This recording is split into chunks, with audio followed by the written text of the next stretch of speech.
But we are going to start off with. Ooh, I am on the wrong slide. Oh, that is not good. I am not a professional. Ha!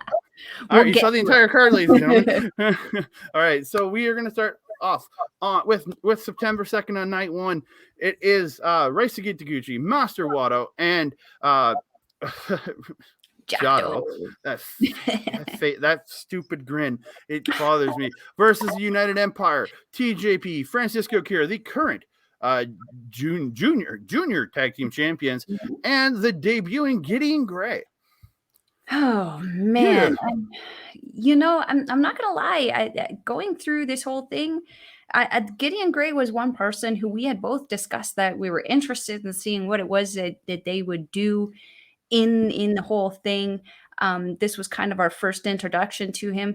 He walked out there, and I was like, "Wow, that is an unattractive mamma jam." Oh, and Kevin Kelly wasn't shy to give us his opinion on Gideon Gray's face. So let's just say that, like, and body and choice of gear, like he was not really nice when he's speaking about Gideon Gray. No, and I'm not going to be honest. I mean, based on what I saw in his match and the matches that subsequently happened on the Burning Spirit tour here, I kind of was sitting there going, why did the United Empire in all its infinite crowning glory look at this man and go, yes, he matches the energy of Francesco Akira. He matches that energy of TJP, of the Great Okan, of Jeff Cobb.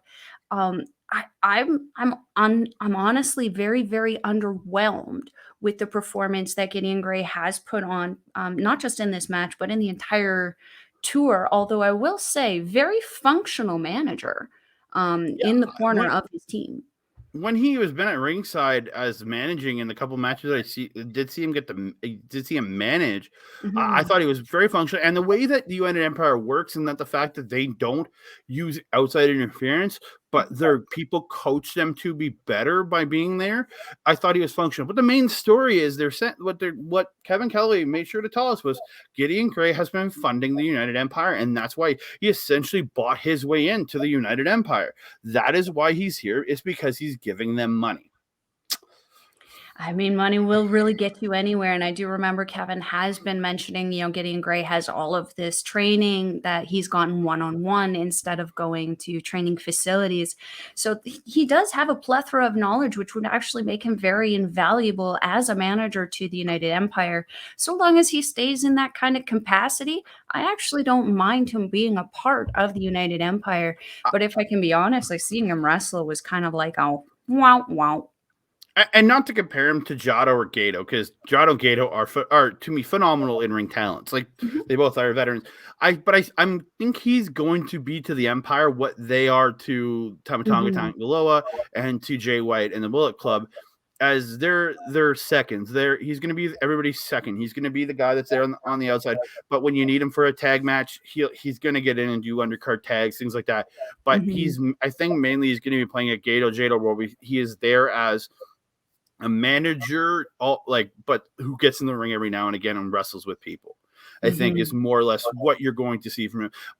But the other thing I want to talk about is the ongoing feud with 6 or 9 and the United Empires, TJP and Francisco Kira.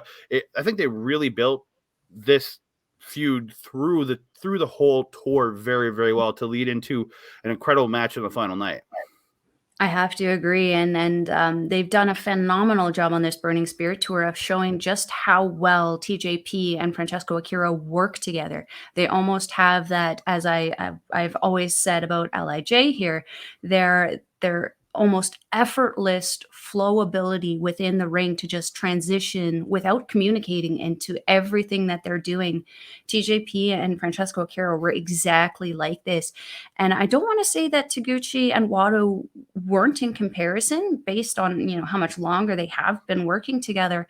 But when we look at the two teams, I definitely felt that it definitely showed exactly why Akira and TJP are the champions. And to that note, TJ and Akira only first tagged back in June when they won the titles. Mhm. That was their first ever tag together. They won the championships.